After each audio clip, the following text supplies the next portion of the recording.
Assalamualaikum warahmatullahi wabarakatuh. Selamat datang di channel kami ASN25. Semoga sobat semua ada pada lindungan Allah Subhanahu wa taala dan diberikan kemudahan dalam urusan dunia maupun akhirat. Amin ya Allah ya rabbal alamin.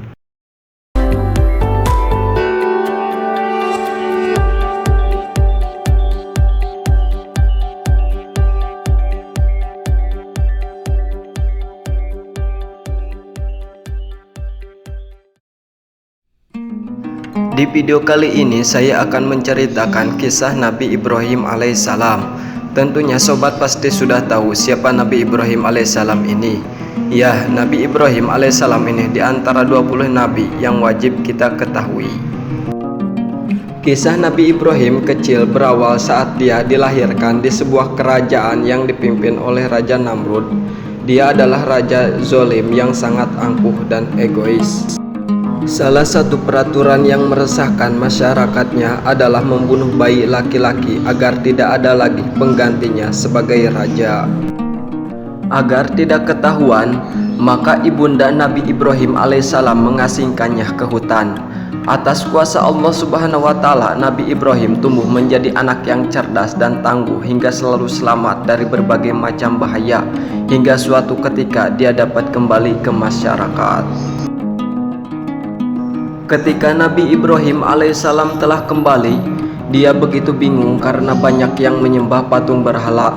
Hampir di sepanjang perjalanan ke rumah dia melihat patung.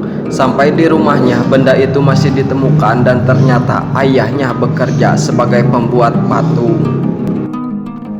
Nabi Ibrahim alaihissalam merasa bingung terhadap apa yang dia lakukan oleh ayah dan masyarakatnya hingga memutuskan untuk menyendiri di gunung. Dalam usia sekecil itu, dia pun bertanya-tanya kepada dirinya dan rasa ingin tahunya sangat besar. Di manakah Tuhan itu? Manakah yang dinamakan Tuhan? Kemudian Allah Subhanahu wa taala memberikan mukjizat kepadanya, yaitu sebuah pemikiran yang cerdas dan kritis. Allah Subhanahu wa taala mengutusnya sebagai penyampai keberadaannya selama ini kelak masyarakat meninggalkan berhala yang tidak penting dan bertakwa kepadanya. Dengan kecerdasannya, dia menjalankan taktik untuk menyadarkan Raja Namrud dan pengikutnya. Nabi Ibrahim alaihissalam menjalankan aksinya dengan menghancurkan semua berhala terkecuali berhala yang paling besar. Saat Raja Namrud kembali dari luar kota, dia marah besar. Dia mencari orang yang merusak berhala-berhalanya. Salah satu pengikutnya memberitahu bahwa Nabi Ibrahimlah yang melakukannya. Dengan penuh rasa marah, dia meminta Nabi Ibrahim alaihissalam untuk menghadapnya. Raja Namrud bertanya, "Wahai Ibrahim, bukankah engkau yang telah menghancurkan berhala-berhala ini?" Nabi Ibrahim pun menjawabnya, "Bukan." Lalu Raja Namrud pun bertanya lagi, "Lalu siapa lagi kalau bukan kau Ibrahim? Bukankah kau yang berada di sini saat kami pergi dan engkau juga membenci berhala-berhala ini?" Nabi Ibrahim pun menjawabnya, "Ya, tapi bukan aku yang menghancurkan berhala-berhala itu. Aku pikir berhala besar itulah yang menghancurkannya. Bukankah kampaknya berada di lehernya?" "Mana mungkin patung berhala dapat berbuat semacam itu," Raja Namrud berkata. Mendengar hal itu dengan tegas Nabi Ibrahim berkata, "Kalau begitu, kenapa engkau menyembah berhala yang tidak dapat berbuat apa-apa?" Begitu pintar dan cerdiknya Nabi Ibrahim alaihissalam menjawab segala pertanyaan dari Raja Namrud tersebut, hingga akhirnya banyak masyarakat yang tersadar bahwa Tuhan yang selama ini mereka sembah tidak dapat bergerak, melihat, dan hanya bisa diam. Kemudian terjadi perdebatan yang membuat Raja Namrud memerintahkan pasukannya untuk menghukum Nabi Ibrahim alaihissalam dengan cara hukum dibakar hidup-hidup. Kemudian Nabi Ibrahim alaihissalam diikat dan ditempatkan pada tumpukan kayu dan dibakar dengan api yang menyala tinggi. Namun Nabi Ibrahim tidak terbakar sama sekali oleh api dan membuat heran seluruh pasukan dan Raja Namrud. Nabi Ibrahim alaihissalam pun keluar dari kobaran api tanpa luka sedikit pun. Kemudian mereka berpaling dari berhala dan menjadi umat Nabi Ibrahim alaihissalam dan kembali ke jalan Allah Subhanahu wa ta'ala.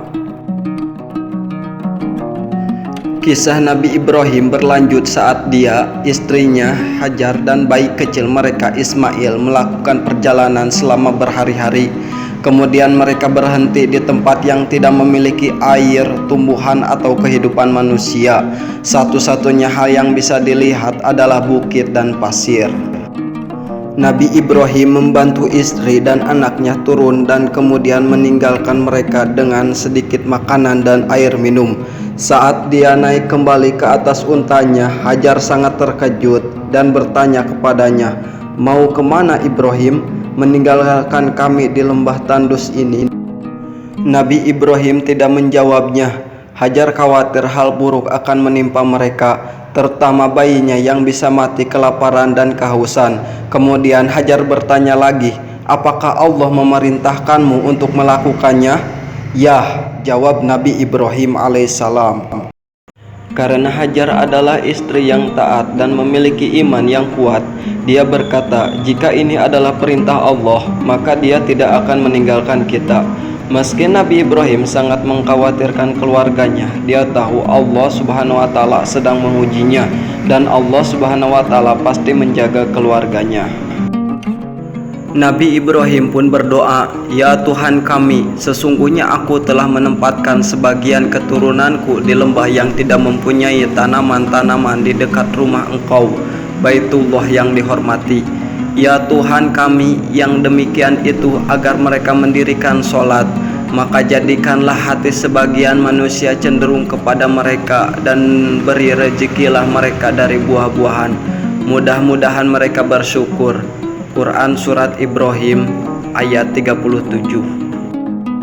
Setelah air dan makanan habis, Hajar dan bayinya kelaparan dan kehausan. Bayi Ismail mulai menangis dengan sedih dan air mata Hajar pun mulai mengalir. Karena tidak tahan, Hajar pun meletakkan Ismail dan mulai mencari air. Dia berlarian dari Gunung As-Sofa ke Gunung Al-Marwah berharap menemukan makanan, air atau seseorang untuk membantu mereka. Hajar melakukannya selama 7 kali sambil terus berdoa. Kejadian ini menjadi salah satu bagian dari haji, yakni berlari kecil antara Sofa dan Marwah. Hajar kembali dan memandang bayinya yang tanpa daya. Dia menangis dan berdoa dengan sepenuh hati agar Allah Subhanahu wa ta'ala membantu mereka. Kemudian keajaiban terjadi. Hajar melihat air jernih keluar dari tanah yang kering di dekat kaki bayinya. Allah Subhanahu wa ta'ala telah menanggapi tangisnya. Dengan cepat dia menuangkan air ke mulut Ismail dan kemudian meminumnya juga. Inilah yang menjadi kisah hadirnya air Zam-Zam yang masih mengalir tanpa mengering hingga kini. Kisah ketaatan Nabi Ibrahim dan keluarganya berlanjut ketika dia bermimpi aneh. Saat Nabi Ismail masih muda, dia bermimpi bahwa dia mengorbankan putra satu-satunya yang sangat dicintai. Namun, Nabi Ibrahim tahu bahwa mimpinya merupakan perintah Allah Subhanahu wa ta'ala dan dia akan mentaati perintah itu. Ini adalah pengorbanan yang sangat besar. Hanya seorang nabi besar seperti Ibrahim yang mampu melakukan tugas ini sebagai bukti cinta sejatinya kepada penciptanya. Nabi Ibrahim alaihissalam kemudian memberitahu Ismail tentang mimpi itu dengan rasa pilu. Ismail berkata, "Oh ayahku, lakukan apa yang diperintahkan. Jika Allah Subhanahu wa ta'ala menghendaki." Ismail kemudian melepas pakaiannya dan meminum air. Khawatir akan kesulitan, Ismail meminta ayahnya untuk mengikat tangan dan kakinya. Nabi Ibrahim alaihissalam kemudian menajamkan pisaunya agar kematiannya cepat dan rasa sakitnya berkurang. Dengan berat hati, dia mengangkat pisaunya dan membawanya ke tenggorokan Ismail, tetapi pisaunya tidak mau memotong. Ismail mendesak ayahnya untuk menekan lebih keras, namun tetap saja tidak terpotong. Nabi Ibrahim alaihissalam kemudian meminta pengampunan atas kelemahannya, dan Allah Subhanahu wa ta'ala menjawab permohonannya. "Wahai Ibrahim, kamu telah memenuhi mimpinya, maka kami memberi pahala yang taat." Setelah itu muncullah seekor domba jantan besar menggantikan Ismail. Pisau tajam itu nyatanya dapat memotong tenggorokan domba itu dengan satu gerakan cepat. Inilah kisah Nabi Ibrahim yang menjadi dasar adanya hari raya kurban atau Idul Adha. Sekian kisah Nabi Ibrahim alaihissalam yang bisa saya sampaikan. Bila ada kesalahan dalam penyampaiannya, silahkan komen di kolom komentar. Dan bila sobat menyukai isi cerita ini, silahkan tekan tombol subscribe dan bunyikan lonceng notifikasinya, supaya sobat semua tidak ketinggalan cerita-cerita sejarah lainnya. Terima kasih. Wassalamualaikum warahmatullahi wabarakatuh.